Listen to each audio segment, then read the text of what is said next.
उन्होंने बेटी को चुना, ब्राह्मी और सुंदरी को चुना, और उन्होंने वो अंक ज्ञान और अक्षर ज्ञान बेटियों को देने का भाव किया कि तुम एक ऐसा विवेक ली जा सकती। पत्नी तो ससुराल आ चुकी, उसके पास अब विवेक नहीं आ सकता, वह शिक्षा प्राप्त नहीं कर सकती। लेकिन जब पीहर में जब रहती है कोई नारी,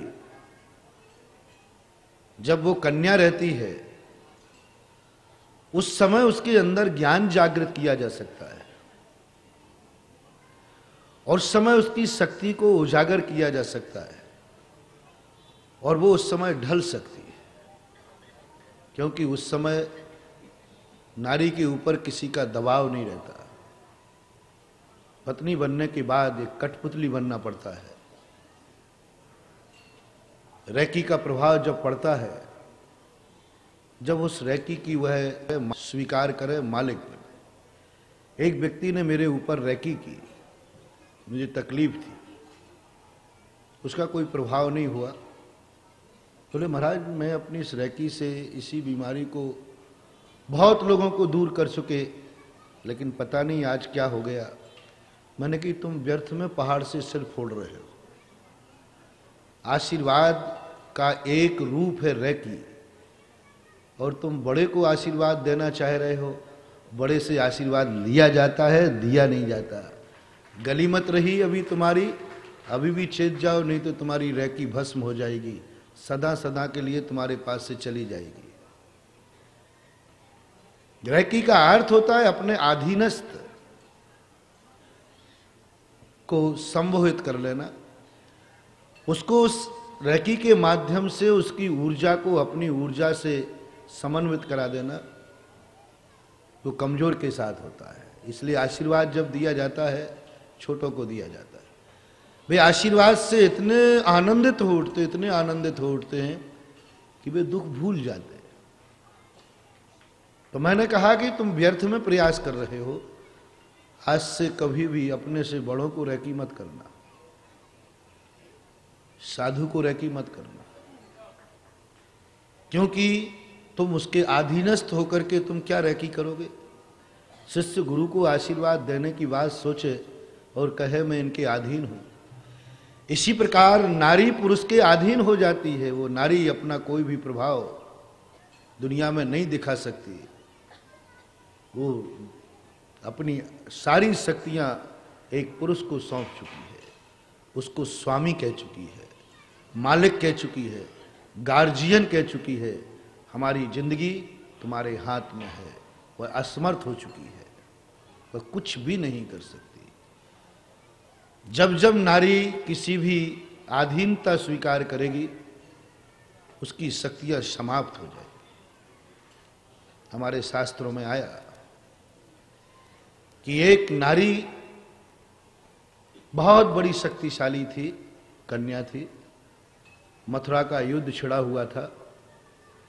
वहां के राजा को धमकाया गया कि तुम क्या शत्रुघ्न से युद्ध कर रहे हो, मालूम नहीं इसकी भाभी लक्ष्मण की पत्नी विशल्या है, जो बड़ी शक्तिशाली है, जिसके आते ही लक्ष्मण की शक्ति निकल गई थी, लक्ष्मण शक्ति लगी थी। रावण की अमोघ शक्ति ने लक्ष्मण को मूर्छित कर दिया था। जैन दर्शन के अनुसार जैसी विशल्या आई, तैसे ही वह शक्ति पलायन हो गई। ये चमत्कार था। तो वहां की दिव्य शक्ति बोलती है अब कोई डर नहीं है। जिसकी शक्ति में इतना हो कि कहीं से यदि निकल जाए तो वहां की बीमारी दूर हो जाती थी। जिसके अपाते ही दिव्य शक्ति खत्म हो गई, उसी शक्ति के लिए मथुरा के अंदर घोषणा की गई अब विशल्या से डरने की जरूरत नहीं है। विशल्या की शक्ति जभी तक थी जब तक उसने किसी पुरुष के सामने अपने को समर्पित नहीं किया था। अब वह एक पत्नी बन चुकी है, स्त्री बन चुकी है, आधीनस्थ हो गई है। अब विशल्या के अंदर कोई शक्ति नहीं रही, निस्तेज हो चुकी है, निस्तेज हो गई। नारी एक बेटी के रूप में थी, एक कन्या के रूप में थी, एक कुंवारी थी। उसकी इतनी बड़ी शक्ति कि उसके आते ही देवता भाग जाए और एक पुरुष का स्पर्श करते ही, पुरुष के अधीन होते ही, पुरुष के छाया में जैसे ही आई तैसे ही वह इतनी बड़ी शक्ति गायब हो गई। पद्म पुराण को पढ़ना, पद्म पुराण के अंदर ये बहुत बड़ी रोचक कथा, मैं पढ़कर के कहा कि शक्तियां तो जीवन भर रहती हैं, ये समाप्त कैसे हो गई।